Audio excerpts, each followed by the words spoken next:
يا أيها الذين آمنوا كتب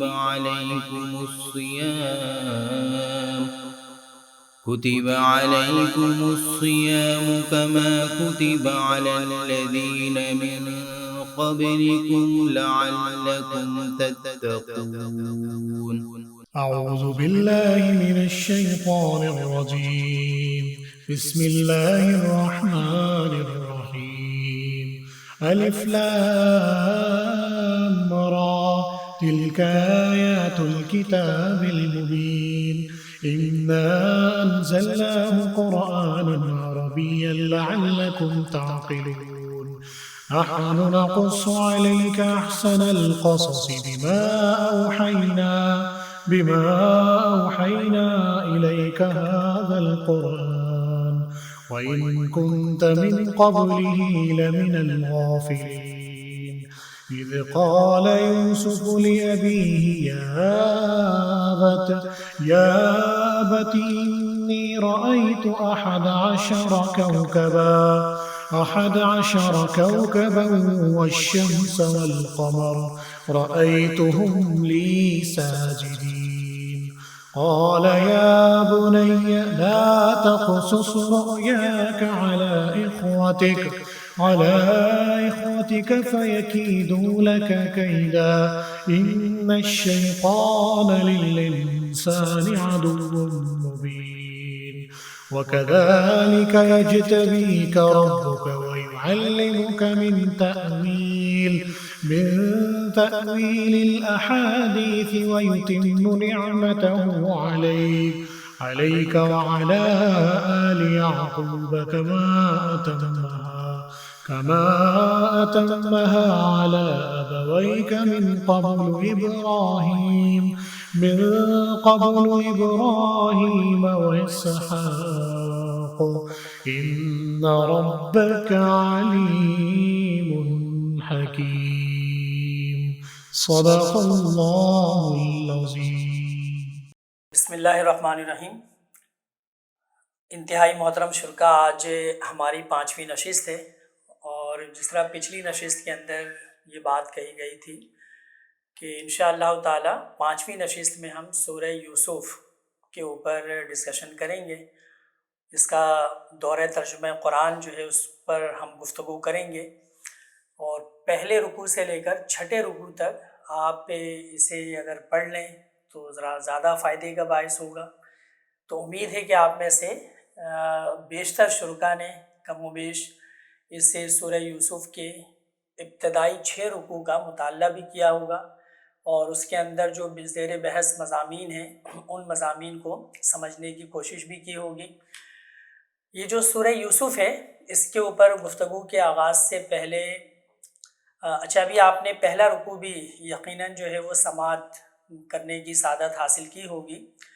حضرت یوسف علیہ السلام ایک انتہائی برگزیدہ خاندان کے ایک انتہائی برگزیدہ اور جلیل القدر پیغمبر ہیں، اور آپ کو یہ اعزاز حاصل ہے کہ شاید انبیاء کی تاریخ میں 4 نسلوں میں یکے بعد دیگرے کوئی اور ہمیں مثال نہیں ملتی کہ جس میں 4 نسلوں میں یکے بعد دیگرے متواتر جو ہے وہ انبیاء اللہ رب العزت نے بنائے ہوں. حضرت یوسف علیہ السلام خود بھی اللہ رب العزت کے پیغمبر ہیں. آپ کے والد محترم حضرت یعقوب علیہ السلام وہ اللہ رب العزت کے پیغمبر، آپ کے دادا حضرت اسحاق علیہ السلام، اور پھر آپ کے پردادا حضرت ابراہیم علیہ السلام وہ بھی اللہ رب العزت کے پیغمبر. یہاں پر سے مشابہت کے لیے میں یہ بات عرض کروں کہ بالکل اسی طرح کی کیفیت صحابہ کرام کے اندر ہمیں حضرت ابو بکر صدیق رضی اللہ تعالیٰ عنہ کی بھی نظر آتی ہے کہ ان کے والد محترم بھی صحابی، آپ کے صاحبزادے بھی اور آپ کے پوتے بھی، یعنی حضرت عبد الرحمن بن ابی بکر اور حضرت عبد الرحمن رضی اللہ تعالیٰ عنہ کے صاحبزادے. تو اس طرح سے یہ 4 نسلوں کو شرف صحابیت حاصل ہوا. تو بالکل یہی کیفیت حضرت یوسف علیہ السلام کے گھرانے میں بھی نظر آتی ہے، اور تاریخ میں اس طرح کی کوئی اور مثال جو ہے وہ نہیں ملتی کہ جس میں ایک ہی خاندان میں متواتر یکے بعد دیگرے جو ہے وہ 4 نسلوں کے اندر جو ہے ایک ہی خاندان کے اندر انبیاء علیہ الصلاۃ والسلام مبعوث ہوئے ہوں۔ اس سے آپ اندازہ کر سکتے ہیں کہ حضرت یوسف علیہ الصلاۃ والسلام کا خاندان کتنا چنیدہ تھا، کتنا پسندیدہ تھا۔ اللہ رب العزت کے راستے میں اس نے کس قدر قربانی دی، اور اللہ رب العزت نے جب تک انہوں نے اللہ رب العزت کی اطاعت اور بندگی کے اندر اپنے آپ کو لگائے رکھا، اللہ تعالیٰ نے اپنی رحمتوں اور اپنی نعمتوں کی بارش اس خاندان کے اوپر فرمائی۔ اس سے صورت کا نام جس طرح سے بات آ بھی چکی ہے کہ یوسف ہے۔ قرآن پاک میں بہت ساری صورتوں کے نام صرف علامت کے طور پر استعمال ہوتے ہیں، لیکن اس پر کوئی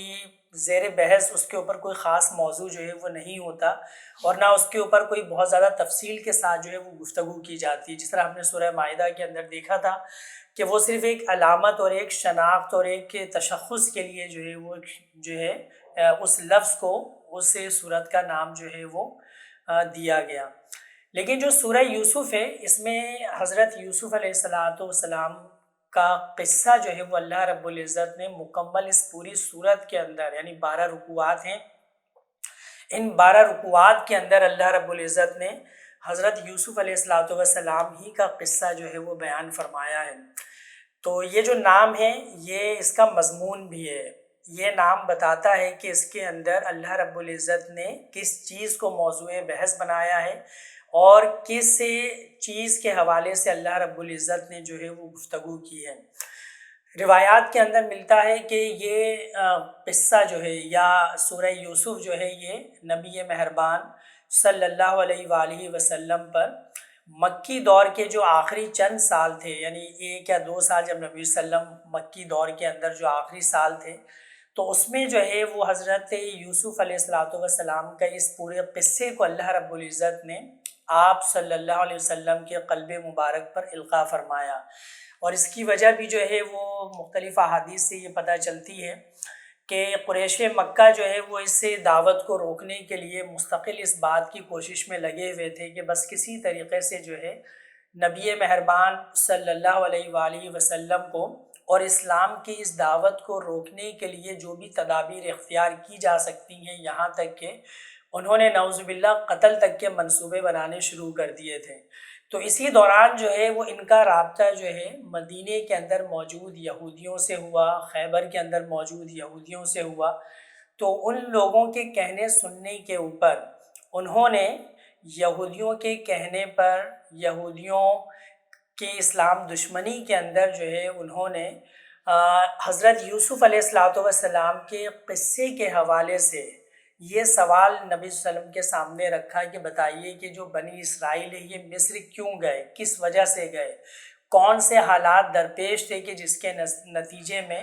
بنی اسرائیل کو جو ہے فلسطین اور اس سے ملحق علاقوں سے جو ہے وہ ہجرت کر کے مصر جو ہے وہ جانا پڑا، اور حضرت یوسف علیہ السلام کا اصل جو قصہ ہے وہ کیا ہے۔ تو انہوں نے تو اس غرض سے یہ سوال نبی صلی اللہ علیہ وسلم کے سامنے پیش کیا یہودیوں کے کہنے پر مشرکین مکہ نے کہ اس طرح سے نعوذ باللہ نبی صلی اللہ علیہ وسلم کو پچھاڑ دیں گے، کیونکہ پورے عرب کے اندر ویسے تو بہت سارے قصے کہانیاں مشہور تھے، لیکن حضرت یوسف علیہ السلام کے قصے کے حوالے سے اور ان کے اوپر جو پوری حالات زندگی جو تھی اس کے اوپر جو ہے وہ کوئی وہاں پر اس کے لٹریچر میں یا سینہ بہ سینہ جو ہے وہ کہانیوں کے اندر، حکایتوں کے اندر کوئی روایت نہیں ملتی تھی۔ تو انہوں نے صرف نبی صلی اللہ علیہ وسلم کو ایک طریقے سے نعوذ باللہ زج کرنے کے لیے، نیچا دکھانے کے لیے انہوں نے یہ سوال نبی صلی اللہ علیہ وسلم کے سامنے رکھا۔ تو نبی صلی اللہ علیہ وسلم بھی لازمی سی بات ہے اس قصے سے اس طرح سے واقف نہیں تھے۔ تو اللہ رب العزت نے اس سورہ یوسف کو نبی مہربان صلی اللہ علیہ وسلم کے قلب کے اوپر القاء کیا، اور اس طریقے سے قریش مکہ یہودیوں کی سازش کے اوپر، یہودیوں کے کہنے پر نبی صلی اللہ علیہ وسلم کو ایک طریقے سے جو گھیرنے کی کوشش میں تھے، تو وہ خود اس گھیراؤ کے اندر آ گئے اور نبی صلی اللہ علیہ وسلم نے ان کے سامنے اس پورے سورہ یوسف کو رکھا۔ ابھی ہم دیکھیں گے کہ اس کے اندر اللہ رب العزت نے کیا اہم ترین پیغامات دیے ہیں۔ اللہ تعالیٰ نے ساتھ ہی ساتھ اس قصے کو جو ہے وہ جو موجودہ اس وقت کے حالات تھے اس پر بھی چشمہ کر دیا، یعنی جس طرح سے حضرت یوسف علیہ السلام کے بھائیوں نے آپ کے ساتھ سلوک کیا، تو بالکل اسی طریقے سے قریش مکہ اپنے بھائی، اپنے ہم قبیلہ، اپنے اہم ترین، معزز ترین اور انتہائی نجیب خاندان کے ایک فرد کے ساتھ اسی طرح کا سلوک انہوں نے روا رکھا ہوا تھا۔ اس سورہ یوسف کے اندر ہم یہ بھی دیکھیں گے کہ اخلاق و کردار کے، نجابت اور شرافت کے، اور رویوں اور مزاج کے، اور کہنا چاہیے کہ معاف کرنے، درگزر کرنے، یعنی وہ تمام اعلیٰ انسانی صفات اور وہ تمام اخلاق کے بلند ترین درجے کہ جن کی جانب انسانیت کو پیش قدمی کرنی چاہیے، جن کو انسانیت کو اپنانے کی کوشش کرنی چاہیے، تو ہمیں اس قصے کے اندر حضرت یوسف علیہ السلام کی ذات کے اندر ہمیں بدرجہ عدم نظر آئیں گے۔ اور اسی طریقے سے دوسری طرف ہمیں ایسے انسانی رویے بھی نظر آئیں گے کہ جس میں خون کے رشتے جو ہے وہ اپنے خون کے رشتے کو بھول جاتے ہیں، خون سفید ہو جاتا ہے، لوگ اپنی انا کے لیے یا کسی اپنے ہی بھائی کو نیچا دکھانے کے لیے ایک ایسا طرز عمل اختیار کرتے ہیں کہ جو کسی بھی صورت میں بندہ مومن کو زیب نہیں دیتا۔ پھر اس قصے کے اندر ہم یہ بھی دیکھتے ہیں کہ ایک بندہ انتہائی بے بسی، قسم پرسی، کم مائگی کی حالت میں، کہ جب بظاہراً جو ہے وہ دنیاوی اسباب کوئی بھی نظر نہیں آتے، کوئی دنیاوی سہارا نظر نہیں آتا، کوئی ایسا جو ہے وہ مستقبل قریب کے اندر جو ہے وہ امکان بھی نہیں نظر آتا کہ جس کے نتیجے کے اندر جو ہے انسان یہ بات سوچ سکے کہ ایک فرد کے ساتھ جو یہ سلوک کیا جا رہا ہے تو کل وہ اس مقام پر، اس درجے کے اوپر پہنچے گا۔ یعنی اللہ رب العزت نے در حقیقت معجزانہ طور پر حضرت یوسف علیہ السلام کو جس بے بسی کی حالت سے نکال کر مصر کا فرما روا اور مصر کا اقتدار مطلق جو ہے وہ آپ کے حوالے کیا، آپ کو اس کا حاکم بنا دیا، تو بالکل اسی طریقے سے قریش کے لیے بھی پیغام تھا کہ آج تم اپنے جس پیغمبر کو اور اپنے جس سے ہم قبیلہ کو، اپنے خونی بھائی کو جس طرح سے تم اپنے سے جدا کر رہے ہو، اس کے بارے میں مختلف تدابیر سوچ رہے ہو، تو ایک وقت آئے گا کہ جب یہ تمہارا اپنا بھائی تمہارے اوپر حکمران کی حیثیت سے براجمان ہوگا اور فتح مکہ جو ہے اس کے ہاتھوں پر اللہ رب العزت کرے گا، مکہ اس کے قدموں کے اندر جو ہے وہ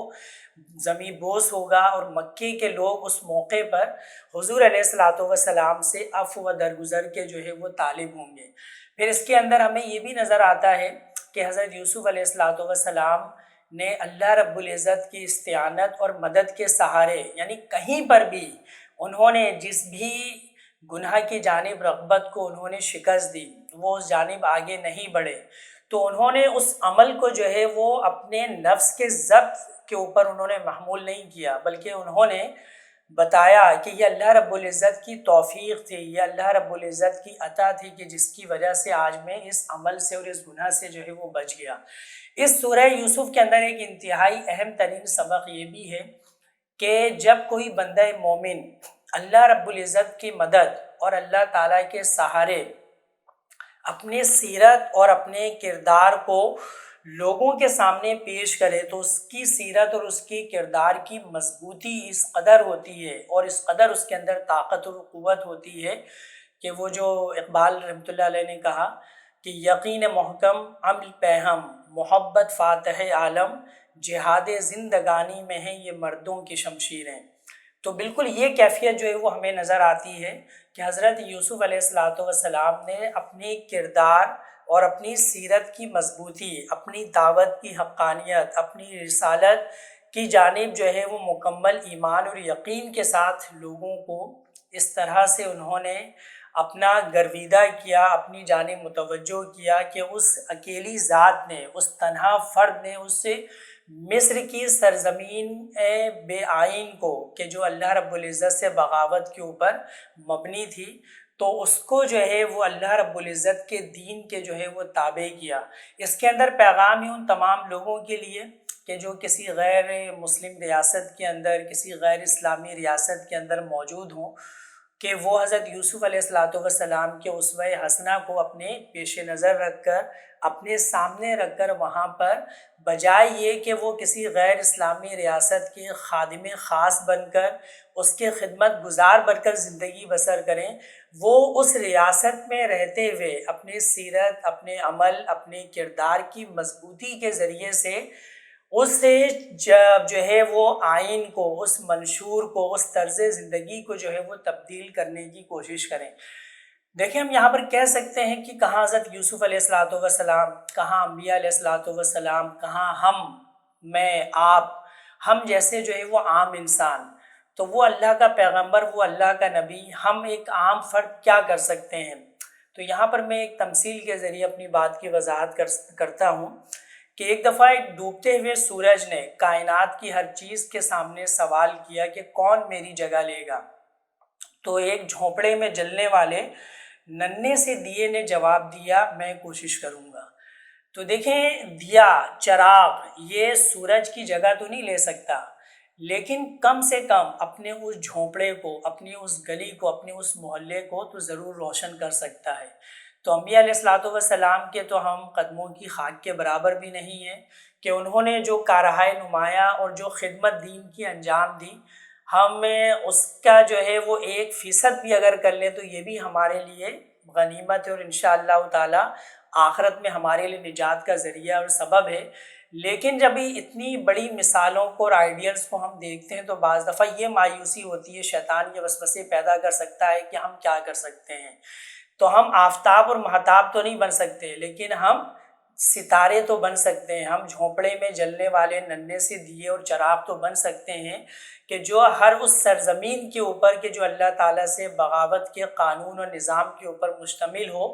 تو وہاں پر وہ اپنے دائرے کے اندر، اپنے اثر و رسوخ کے اندر اپنی جہد اور اپنی کوشش اور اپنی سعی سے اس کو تبدیل کرنے کے حوالے سے اپنا کردار وہ فرد ادا کر سکتا ہے۔ اب آتے ہیں ہم اس کے پہلے رکوع کی جانب۔ تو اس کے پہلے رکوع کی آپ پہلی آیت دیکھیے گا کہ الف لام را، یہ اس کتاب کی آیات ہیں جو اپنا مدعا صاف صاف بیان کرتی ہے۔ ہم نے اسے نازل کیا قرآن بنا کر عربی زبان میں تاکہ تم اہل عرب اس کو اچھی طرح سمجھ سکو۔ یہاں پر ہم تھوڑی سی بات کرتے ہیں کہ بعض لوگ جو ہے نا اس کے اوپر یہ اعتراض اٹھاتے ہیں کہ بھئی یہ قرآن جو ہے یہ تو عربی زبان میں نازل ہوا ہے، تو اہل عرب ہی اسے سمجھ سکتے ہیں، اہل عرب ہی اس کے مخاطب ہیں۔ تو اصل میں یہ بہت بڑا مغالطہ ہے۔ دیکھیں یہ ہماری نارسائی ہے، ہم انسان جو ہے وہ محدود ہیں، اللہ رب العزت تو غیر محدود ہے، اللہ رب العزت کی رسائی تو ہر جگہ ہر حوالے سے ہے، لیکن وہ خالق کائنات جب ہم انسانوں کے لیے کوئی ہدایت اور کوئی پیغام دے گا تو یقیناً وہ ہماری جو لمیٹیشنز ہیں، ہم جس چیز کو جس ذریعے سے اور جس طرح سے سمجھ سکتے ہیں اللہ رب العزت اسی پیرائے میں دے گا، ورنہ اگر وہ اپنی قدرت کے لحاظ سے دے گا، ہمارا لحاظ نہیں کرے گا اس موقع کے اوپر، تو اس کا عطا کرنا اور نہ کرنا ہمارے لیے بے معنی ہوگا۔ تو اس لیے یہ بات انڈرسٹوڈ ہے کہ کہیں پر کوئی عمل جب کیا جائے گا تو وہ مقامی زبان میں کیا جائے گا، مقامی طور پر کیا جائے گا، اور پھر اسی کا ورژن جو ہے وہ آس پاس کی آبادیوں میں اور آہستہ آہستہ پوری دنیا کے اندر جو ہے وہ پھیلتا جائے گا۔ اگر اللہ رب العزت اس سے قرآن کو اسپین میں پیغمبر صلی اللہ علیہ وسلم کو اسپین کے اندر اتارتا تو لازمی سی بات ہے کہ اسپینش زبان ہوتی، اور پھر وہ زبان جو ہے وہ پوری دنیا کے اندر آہستہ آہستہ اپنے ہمنوا، اپنی دعوت کے گرویدہ لوگ جو ہے وہ پیدا کرتی۔ تو اللہ رب العزت کی حکمت چونکہ ہر چیز کے اوپر غالب ہے، پروردگار بہتر جانتا ہے کہ اس موقع کے اوپر، اس زمانے کے موجودہ حالات کے اندر وہ کون سا خطہ اور وہ کون سے افراد اور وہ کون سا گروہ ہے کہ جو اس دعوت کو جلد قبول کر سکے اور اس کے اندر یہ صلاحیت ہو کہ بقیہ پوری دنیا کے اندر اس پیغام کو وہ پھیلا سکے۔ تو اس لیے اللہ رب العزت نے عرب کی اس سرزمین کو، عرب کے اس خطے کو، اور پھر اس میں نبی مہربان صلی اللہ علیہ وآلہ وسلم کو اللہ رب العزت نے چنا، اور اس طرح سے اس عربی زبان کے ذریعے اور اللہ کے رسول صلی اللہ علیہ وسلم کے پیغام کے ذریعے اللہ رب العزت نے اس پوری دعوت کو پوری دنیا کے اندر پھیلانے کا جو ہے وہ کام لیا. تو اللہ نے بنا کر تو اتارا ہے اس قرآن کو عربی زبان کے اندر کہ اہل عرب اس کو اچھی طرح سمجھ سکیں، لیکن اس کا مطلب یہ ہے کہ پھر اس کے ذریعے سے پوری دنیا تک یہ ہدایت نامہ، یہ نور اور یہ روشنی جو ہے وہ پہنچے گی. آگے دیکھیے گا، اے محمد صلی اللہ علیہ وآلہ وسلم، ہم اس قرآن کو تمہاری طرف وحی کر کے بہترین پیرایے میں واقعات اور حقائق تم سے بیان کرتے ہیں. اس میں دیکھیں لفظ استعمال ہوا ہے تیسرے آیت کی ابتدا میں، دیکھیے گا احسن القصص. تو یہ قصوں کے اندر بہترین قصہ، بہترین کہانی کہ جس کے اندر سمجھنے والوں کے لیے ایک ایک سطر میں ایک ایک جو ہے وہ کہانی کے موڑ پر، ایک ایک مرحلے کے اندر جو ہے وہ کئی اسباق جو ہے وہ پوشیدہ ہیں، اور اس میں سے ہر سبق بتاتا ہے کہ صراط مستقیم ہے کیا اور کس کے اوپر چل کر انسان اپنے لیے زندگی کے سفر کو آسان بنا سکتا ہے. تو اس کو بھی اللہ تعالیٰ نے یہاں پر احسن القصص کہا، اور کہ اللہ تعالیٰ نے بہترین پیرائے میں واقعات اور حقائق بیان کیے. آگے دیکھیے گا، ورنہ اس سے پہلے تم ان چیزوں سے بالکل ہی بے خبر تھے. یعنی حضور علیہ الصلوۃ والسلام کے بارے میں اللہ رب العزت فرما رہے ہیں کہ آپ کو تو نہیں بتا دے اس قصے کے بارے میں، یہ تو ہم آپ کو بتا رہے ہیں کہ یہ قصہ ہے کیا اور اس کے اندر کیا جو ہے وہ کہانی کے موڑ ہیں اور اس کے اندر کیا چیزیں جو ہے پوشیدہ ہیں. آگے دیکھیے گا، یہ اس وقت کا ذکر ہے جب یوسف علیہ الصلوۃ والسلام نے اپنے باپ سے کہا، ابا جان میں نے خواب دیکھا ہے کہ 11 ستارے ہیں اور سورج اور چاند ہیں اور وہ مجھے سجدہ کر رہے ہیں. جواب میں اس کے باپ نے کہا، بیٹا اپنا یہ خواب اپنے بھائیوں کو نہ سنانا ورنہ وہ تیرے در پہ آزار ہو جائیں گے. حقیقت یہ ہے کہ شیطان آدمی کا کھلا دشمن ہے اور ایسا ہی ہوگا جیسا تو نے خواب میں دیکھا ہے. حضرت یوسف علیہ السلام ایک رات سوئے، چھوٹے تھے، تو آپ نے یہ خواب دیکھا کہ 11 جو ہے وہ ستارے اور چاند اور سورج آپ کو سجدہ کر رہے ہیں، آپ کے سامنے جھکے ہیں. تو 11 ستاروں سے مراد آپ کے 11 بھائی تھے، اور چاند اور سورج سے مراد یعنی حضرت یوسف علیہ السلام کی والدہ اور والد محترم حضرت یعقوب علیہ السلام. تو جب انہوں نے صبح اپنے والد محترم کو یہ واقعہ یا یہ خواب جو ہے وہ بتایا، تو آپ کے والد کے جو اپنے دیگر بیٹوں کی فطرت سے آگاہ تھے، واقف تھے، اور وہ سمجھتے تھے کہ شاید ان کے اندر اس کے نتیجے میں ایک حسد جو ہے وہ پیدا ہوگا. تو انہوں نے منع فرمایا کہ تم جو ہے اپنا یہ خواب اپنے بھائیوں کو نہ بتانا، ایسا نہ ہو کہ وہ تمہیں نقصان پہنچانے کی کوشش کریں. اور وجہ انہوں نے کیا بیان فرمائی کہ شیطان تو آدمی کا کھلا دشمن ہے. یعنی جب تمہوں نے خواب یعنی ان کو یہ علم ہوگا، ان تک جب یہ خواب پہنچے گا تو شیطان ان کو اکساہے گا، ان کو وسوسے میں ڈالے گا اور ان کو جو ہے وہ تمہارے خلاف اقدامات کرنے پر مجبور کرے گا. تو کہیں ایسا نہ ہو کہ وہ شیطان کے بہکاوے میں آ کر جو ہے وہ تمہیں کوئی نقصان پہنچانے کی کوشش کریں. تو اس سے حضرت یعقوب علیہ السلام نے اپنے بیٹے کو جو ہے وہ روکا. آگے دیکھیے گا آیت نمبر 6، تیرا رب تجھے اپنے کام کے لیے منتخب کرے گا اور تجھے باتوں کی تہ تک پہنچنا سکھائے گا، یعنی نبوت اور حکمت کی تعلیم دے گا، اور تیرے اوپر اور آل یعقوب پر اپنی نعمت اسی طرح پوری کرے گا جس طرح اس سے پہلے وہ تیرے بزرگوں ابراہیم علیہ السلام اور اسحاق علیہ السلام پر کر چکا ہے. یقیناً تیرا رب علیم اور حکیم ہے. حقیقت یہ ہے کہ یوسف علیہ السلام اور اس کے بھائیوں کے قصے میں ان پوچھنے والوں کے لیے بڑی نشانیاں ہیں. یہ قصہ یوں شروع ہوتا ہے کہ اس کے بھائیوں نے آپس میں کہا کہ یہ یوسف اور اس کا بھائی دونوں ہمارے والد کو ہم سے زیادہ محبوب ہیں، حالانکہ ہم پورا ایک جتھا ہیں. سچی بات یہ ہے کہ ہمارے ابا جان بالکل ہی بہک گئے ہیں. چلو یوسف علیہ السلام کو قتل کر دو یا اسے کہیں پھینک دو تاکہ تمہارے والد کی توجہ صرف تمہاری ہی طرف ہو جائے. یہ کام کر لینے کے بعد پھر نیک بن رہنا. انہوں نے حضرت یعقوب علیہ السلام کی اصل میں 4 بیویاں تھیں، تو ان سے ان کے کل یہ 12 بیٹے تھے. تو اس میں بن یامین اور حضرت یوسف علیہ السلام یہ 1 بیوی سے تھے، اور بقیہ 10 بیٹے جو ہے وہ بقیہ 3 بیویوں سے تھے. حضرت یعقوب علیہ السلام اپنے ان صاحبزادوں سے یعنی بن یامین سے حضرت یوسف علیہ السلام سے ان کی خوبیوں اور ان کی کردار کی اعلیٰ صفات کی وجہ سے زیادہ ان کی جانب متوجہ تھے، تو اس کی جانب یہ بھائی جو ہے انہوں نے اشارہ کرتے ہوئے کہا، یعنی ویسے تو ڈسکشن ان کا ہوتا رہتا تھا، لیکن ایک دفعہ یہ ایک فائنل فیصلے کے لیے، حتمی فیصلے کے لیے جمع ہوئے، اور انہوں نے یہاں پر کہا کہ یہ دونوں بھائی چونکہ ہم سے زیادہ والد محترم کو محبوب ہیں، حالانکہ ہم پورا ایک جتھا ہیں، یعنی 10 لہیم شہیم جوان اور انتہائی طاقتور جو ہے وہ افراد، تو ایک بہت بڑی ٹیم جو ہے وہ ہمارے والد کو میسر ہے، لیکن ہمارے والد کی توجہ ہماری جانب نہیں ہے۔ تو ہمارے ابا جان انہوں نے یہ کہا کہ بہک گئے، یعنی ان کی سمجھ میں نہیں آ رہا کہ کیا صحیح ہے کیا غلط ہے۔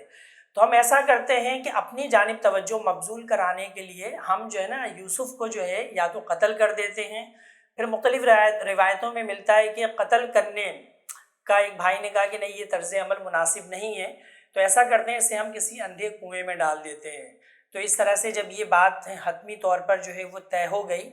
تو پھر انہوں نے حضرت یوسف علیہ السلام کو اپنے ساتھ لیا، اور آگے وہ قصہ پھر بیان ہوتا ہے کہ اس پر ان میں سے ایک بولا یوسف علیہ السلام کو قتل نہ کرو، اگر کچھ کرنا ہی ہے تو اسے کسی اندھے کنویں میں ڈال دو، کوئی آتا جاتا قافلہ اسے نکال لے جائے گا۔ اس قرارداد پر انہوں نے جا کر اپنے باپ سے کہا، ابا جان کیا بات ہے کہ آپ یوسف کے معاملے میں ہم پر بھروسہ نہیں کرتے، حالانکہ ہم اس کے سچے خیر خواہ ہیں۔ یعنی انہوں نے ایک بناوٹی بات بنائی کہ ہم جو ہے وہ حضرت یوسف علیہ السلام کے بن یامین کے تو ہم بہت ہی قدردان ہیں، ہم تو اس سے محبت کرنے والے ہیں، کل اسے ہمارے ساتھ بھیج دیجئے،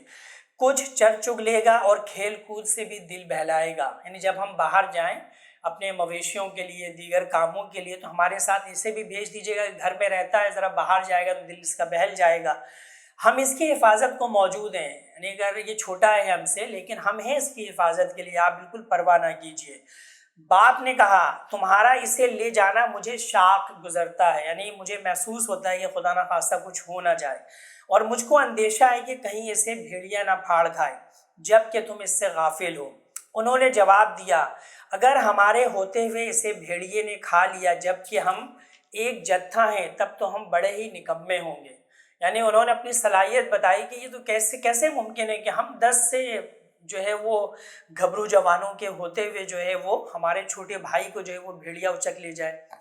اس طرح اصرار کر کے جب وہ اسے لے گئے اور انہوں نے طے کر لیا کہ اسے ایک اندھے کنویں میں چھوڑ دیں، تو ہم نے یوسف کو وحی کی، یعنی حضرت یوسف علیہ السلام کے قلب پر ہم نے القاء کیا، ہم نے بتایا کہ ایک وقت آئے گا جب تو ان لوگوں کو ان کی یہ حرکت جتائے گا، یہ اپنے فعل کے نتائج سے بے خبر ہیں۔ یعنی آج یوسف تمہارے ساتھ جو کچھ ہو رہا ہے، کوئی دنیاوی سہارا اور کوئی دنیاوی سبب جو ہے وہ تمہیں یہاں سے نکالنے والا نہیں ہے، لیکن تم اپنے دل کو مضبوط رکھو، اللہ کا سہارا تمہارے ساتھ موجود ہے۔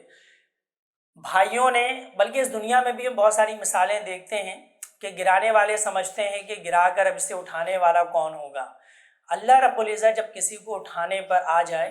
تو پوری دنیا مل کر بھی اسے گرا دے تو اللہ رب العزت ہر ایک کے سامنے اسے اٹھا کر کھڑا کر دیتا ہے،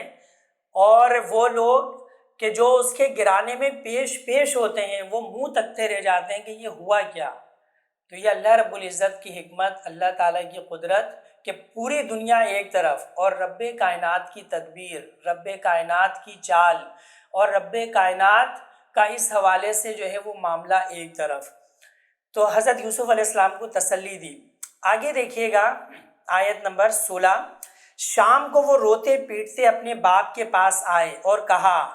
اب یہ اپنا یہ قصہ بناوٹی قصہ بیان کر رہے ہیں کہ ابا جان ہم دوڑ کا مقابلہ کرنے میں لگ گئے تھے اور یوسف کو ہم نے اپنے سامان کے پاس چھوڑ دیا تھا کہ اتنے میں بھیڑیا آ کر اسے کھا گیا۔ آپ ہماری اس بات کا یقین نہ کریں گے چاہے ہم سچے ہی ہوں، اور وہ یوسف کی قمیص پر جھوٹ موٹ کا خون لگا کر آئے تھے۔ یہ سن کر ان کے باپ نے کہا،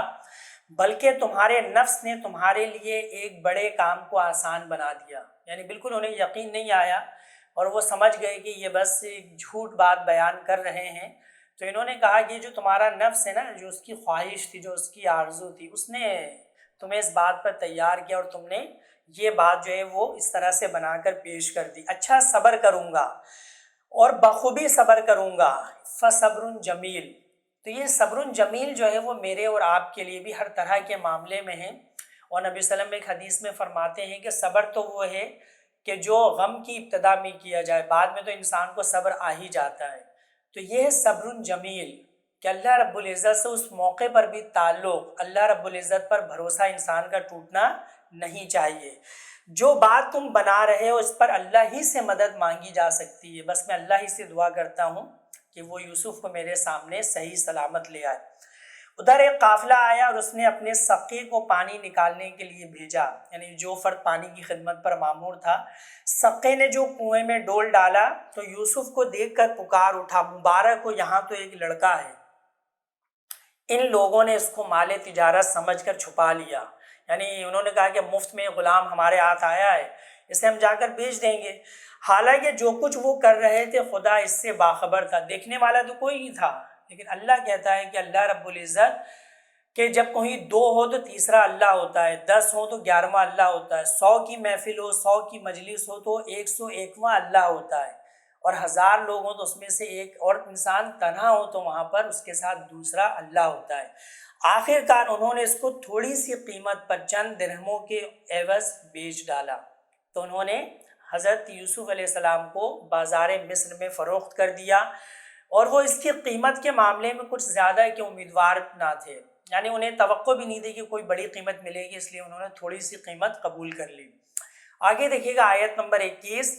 مصر کے جس شخص نے اسے خریدا اس نے اپنی بیوی سے کہا کہ اس کو اچھی طرح رکھنا، بعید نہیں کہ یہ ہمارے لیے مفید ثابت ہو یا ہم اسے بیٹا بنا لیں. تو اس نے اپنی بیوی سے کہا. اسے حضرت یوسف علیہ السلام کی پیشانی پر، چہرے پر نظر آیا کہ کسی خاندان، اونچے خاندان اور بہترین خاندان کا یہ جو ہے وہ فرد ہے. تو چونکہ وہ بیٹے سے بھی محروم تھا تو اس نے اپنی بیوی سے یہ بات کہی. اس طرح ہم نے یوسف کے لیے اس سرزمین میں قدم جمانے کی صورت نکالی اور اسے معاملہ فہمی کی تعلیم دینے کا انتظام کیا. یہ بات ہمارے ذہن میں ہونی چاہیے کہ حضرت یوسف علیہ السلام جس علاقے سے آئے تھے تو وہ تمدنی طور پر اور تہذیبی طور پر جو ہے وہ مصر سے یوں اگر ہم کہیں کہ پسماندہ تھا، بیکورڈ تھا. مصر جو ہے اس زمانے میں تہذیب و تمدن کا ایک بڑا گہوارہ تھا. تو اللہ رب العزت نے آپ کو جدید دور کے حالات سے آگاہ ہونے کے لیے، واقفیت کے لیے جو ہے اللہ تعالیٰ نے یہ اہتمام جو ہے فرمایا کہ ایک ایسے فرد کے گھر کہ جو یوں سمجھ لیں کہ بادشاہ کا دست راز تھا، بادشاہ کے فیصلوں پر اس کو بہت زیادہ عمل دخل تھا، اس گھر میں اللہ رب العزت نے آپ کو رکھا کہ آپ سارے معاملات سے آگاہ ہوں اور معاملہ فہمی اور اس زمانے کے حالات سے آپ کو آگاہی حاصل ہو. آگے دیکھیے گا اللہ اپنا کام کر کے رہتا ہے مگر اکثر لوگ نہیں جانتے کہ اللہ کے کس فیصلے میں، کس چیز میں کیا حکمت ہے. اور جب وہ اپنی پوری جوانی کو پہنچا تو ہم نے اسے قوت فیصلہ اور علم عطا کیا. اس طرح ہم نیک لوگوں کو جزا دیتے ہیں. نبوت، حکمت، معاملہ فہمی. آگے دیکھیے گا آیت نمبر 23. جس عورت کے گھر میں وہ تھا وہ اس پر ڈورے ڈالنے لگی، یعنی اس کا نام زلیخا آتا ہے. تو حضرت یوسف علیہ السلام پر وہ ڈورے ڈالنے لگی اور ایک روز دروازے بند کر کے بولی آ جا. یعنی جب اس کا نفس اس کے اوپر مکمل قابو یافتہ ہو گیا تو اس نے ایک دن حضرت یوسف علیہ السلام کو دعوت گناہ دی، یعنی پہلے اشاروں کنایوں میں دیتی تھی، اور اس روز اس نے کھل کر اس نفس کی گندگی کا اظہار کیا. یوسف نے کہا خدا کی پناہ، میرے رب نے تو مجھے اچھی منزلت بخشی اور میں یہ کام کروں؟ ایسے ظالم کبھی فلاح نہیں پایا کرتے. یعنی رب کی اتنی نعمتیں اور اتنی رحمتیں ہوں اور میں اس رب کی نافرمانی کے اندر یہ عمل کروں تو میں کبھی فلاح نہیں پاؤں گا. میں کیا، کوئی بھی ظالم فلاح نہیں پائے گا.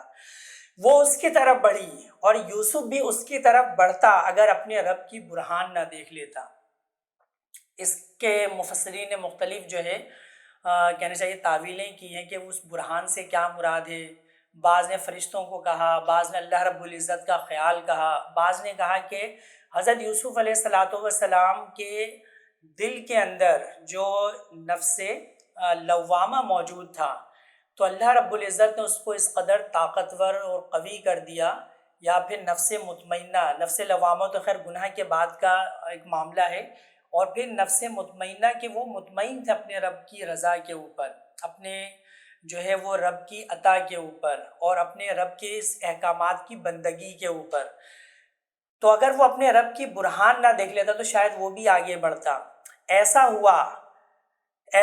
ہوا تاکہ ہم اس سے بدی اور بے حیائی کو دور کر دیں، یعنی اللہ رب العزت نے حضرت یوسف علیہ السلام سے اس بدی کو، بے حیائی کو دور کرنے کے لیے اس طرح سے ایک حجت، ایک دلیل، ایک برہان آپ کے سامنے رکھ دی کہ آپ اس گناہ کی جانب بڑھ نہیں پائے۔ در حقیقت وہ ہمارے چنے ہوئے بندوں میں سے تھا، اور اللہ رب العزت جب کسی بندے کو اپنے لیے منتخب کر لے تو اس طرح سے آگے پیچھے دائیں بائیں اوپر نیچے، یعنی وہ بندہ مکمل اللہ رب العزت کی حفاظت میں، اللہ تعالیٰ کی نگاہ میں ہوتا ہے۔ آخر کار یعنی جب وہ عورت نہیں مانی تو حضرت یوسف علیہ السلام بھاگے، تو دیکھیے گا یہ آیت نمبر 25 آخر کار یوسف علیہ السلام اور وہ آگے پیچھے دروازے کی طرف بھاگے، اور اس نے پیچھے سے یوسف کا قمیص کھینچ کر پھاڑ دیا، یعنی وہ بھاگے، حضرت یوسف علیہ السلام آگے تھے، دروازے تک پہنچے تو اس نے حضرت یوسف علیہ السلام کے قمیص کو پکڑ لیا، حضرت یوسف علیہ السلام نے زور لگائی تو قمیص پیچھے سے پھٹ گئی۔ دروازے پر دونوں نے اس کے شوہر کو موجود پایا، اسے دیکھتے ہی عورت کہنے لگی، کیا سزا ہے اس شخص کی جو تیری گھر والی پر نیت خراب کرے، یعنی بجائے یہ کہ اپنی غلطی تسلیم کرتی تو اس نے جو ہے اس موقع کے اوپر حضرت یوسف علیہ السلام پر ہی الزام دھر دیا، اور اپنے شوہر کو دروازے پر موجود پا کر کہا کہ دیکھو یہ جس کو ہم نے اپنا بیٹا بنایا،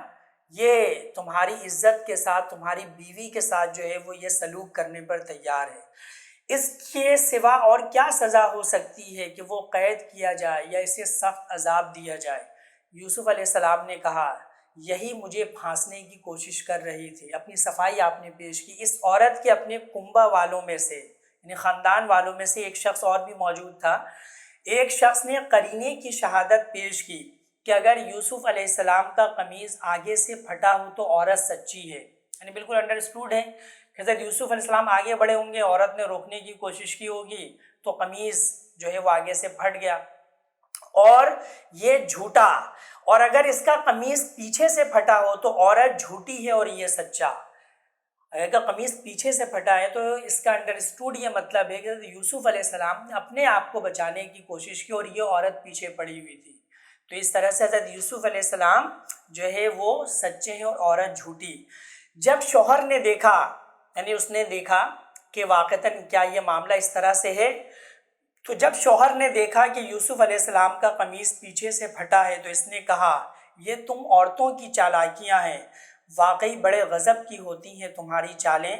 یوسف اس معاملے سے درگزر کر، اور اے عورت تو اپنے قصور کی معافی مانگ، تو ہی اصل میں خطا کار تھی۔ تو یہ حضرت یوسف علیہ السلام کے حوالے سے انہوں نے جو عزیز مصر تھا تو اس نے اپنی بیوی کو بس اتنی سی تنبیہ کی کہ تو جو ہے اپنے قصور کی معافی مانگ، اور یوسف علیہ السلام سے کہا کہ بس جو ہوا نا تم اسے بھول جاؤ، اس کے حوالے سے زیادہ جو ہے تم کسی کے سامنے گفتگو نہ کرو، بس اس قصے کو اپنے ذہن سے نکال دو۔ شہر کی عورتیں آپس میں چرچا کرنے لگیں، لیکن یہ بات لازمی سی بات ہے کہ رک نہیں پائی۔ جو ایلیٹ کلاس تھی، طبقہ اشرافیہ تھی، تو اس کی خواتین کے اندر اس کا چرچا ہونے لگا کہ عزیز کی بیوی اپنے نوجوان غلام کے پیچھے پڑی ہوئی ہے، محبت نے اس کو بے قابو کر رکھا ہے، ہمارے نزدیک تو وہ سری غلطی کر رہی ہے کہ بھلا ہم جیسی معزز خواتین اور ایک غلام کے پیچھے جو ہے وہ ہم جو ہے اس طرح سے پڑ جائیں، تو یہ سری غلطی ہے۔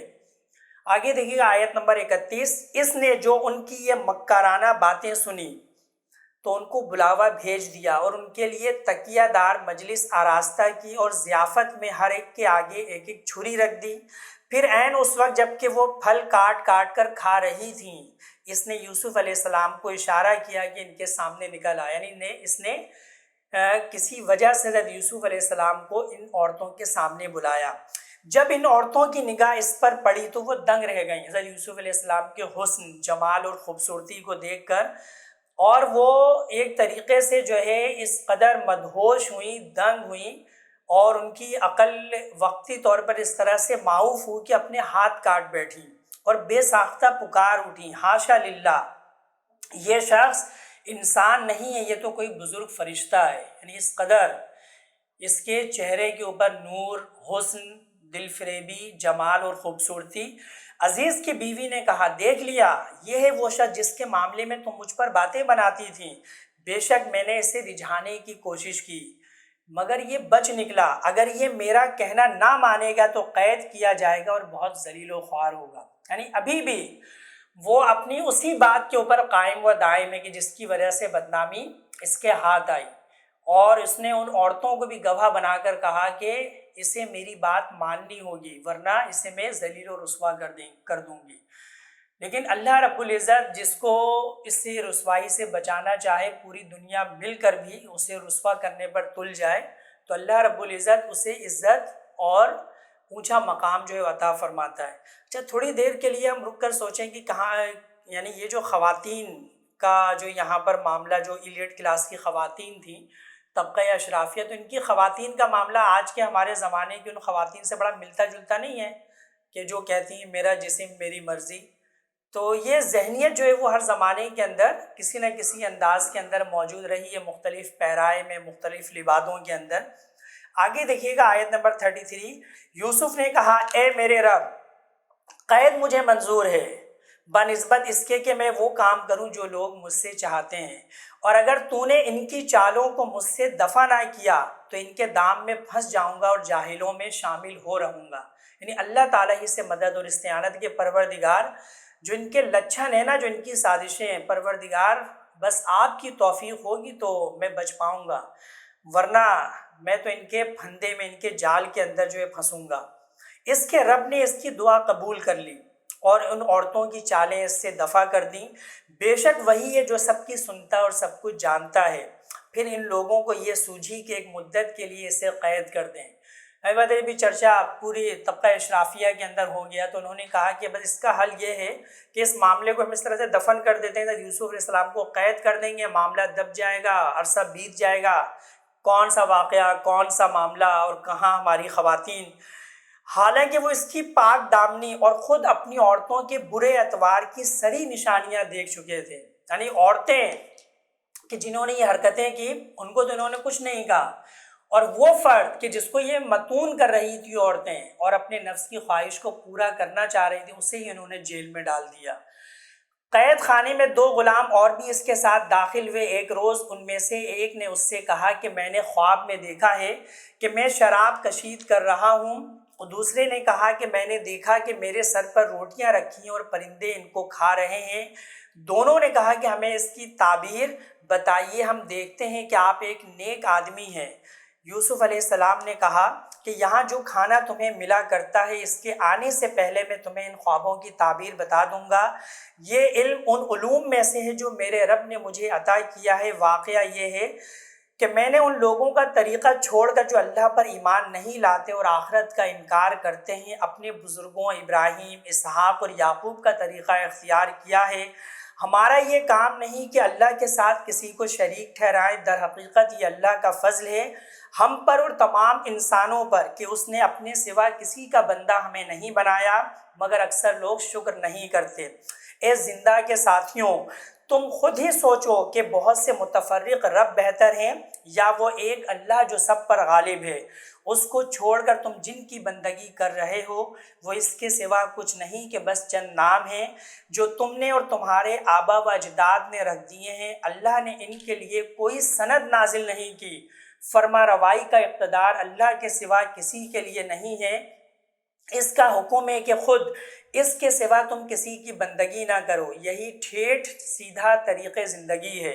مگر اکثر لوگ جانتے نہیں ہیں. اے زندہ کے ساتھیوں، تمہارے خواب کی تعبیر یہ ہے کہ تم میں سے ایک تو اپنے رب شاہ مصر کو شراب پلائے گا، رہا دوسرا تو اسے سولی پر چڑھایا جائے گا اور پرندے اس کا سر نوچ نوچ کر کھائیں گے. یہ فیصلہ ہو گیا اس بات کا جو تم پوچھ رہے تھے. حضرت یوسف علیہ السلام کی بزرگی کو اور ان کے سارے معاملات کو دیکھتے ہوئے پورا جیل کا عملہ جو ان کا احترام کیا کرتا تھا، تو اس موقع پر ان دو افراد نے کہ جو پہلے شاہی ملازمین تھے، انہوں نے حضرت یوسف علیہ السلام کے سامنے اپنا خواب رکھا۔ حضرت یوسف علیہ السلام نے موقع کی مناسبت سے پوری توحید ان کے سامنے پیش کی، ان کے مشرکانہ عقائد کی خرابیوں کو واضح کیا اور بتایا کہ اللہ رب العزت کی توحید ہی اصل طریقۂ زندگی ہے، اور پھر اس کے بعد ان کے خوابوں کی تعبیر دی۔ اس میں میرے آپ کے لیے، ہم سب کے لیے سبق ہے کہ بندہ مومن کو ہر موقع کے اوپر حکمت کے ساتھ اب توحید یعنی جو الفاظ دیگر اسلام کی دعوت جو ہے وہ پہنچانے کی جستجو اور صحیح کرنی چاہیے، اور اس کے حوالے سے حکمت کو ضرور ملحوظ خاطر رکھنا چاہیے۔ آپ نے اس فرد کو کہ جس نے خواب دیکھا کہ شراب وہ پلا رہا ہے، تو اس کو کہا کہ وہ آزاد ہو جائے گا اور وہ اسی طرح سے اپنی خدمت کو سر انجام دیتا رہے گا۔ اور دوسرا کہ جس نے دیکھا تھا کہ اس کے سر پہ جو ہے وہ روٹیاں رکھی ہوئی ہیں اور پرندے جو ہے وہ کھا رہے ہیں، تو اس کے بارے میں آپ نے تعبیر دی کہ اسے سولی پر چڑھا دیا جائے گا اور کافی عرصے تک جو ہے اس کا جسم اسی طرح سے لٹکا رہے گا اور پرندے اس جسم کو نوچ نوچ کر کھائیں گے۔ پھر آگے دیکھیے گا، آیت نمبر 42 ہے، پھر ان میں سے جس کے متعلق خیال تھا کہ وہ رہا ہو جائے گا، اس سے یوسف نے کہا کہ اپنے رب شاہ مصر سے میرا ذکر کرنا، مگر شیطان نے اسے ایسا غفلت میں ڈالا کہ وہ اپنے رب شاہ مصر سے اس کا ذکر کرنا بھول گیا اور یوسف کئی سال قید خانے میں پڑا رہا۔ ایسا کرتے ہیں ہم کہ ویسے تو ہمیں رکوع نمبر 6 تک کرنا تھا، لیکن آج ہم رکوع نمبر 5 تک کرتے ہیں۔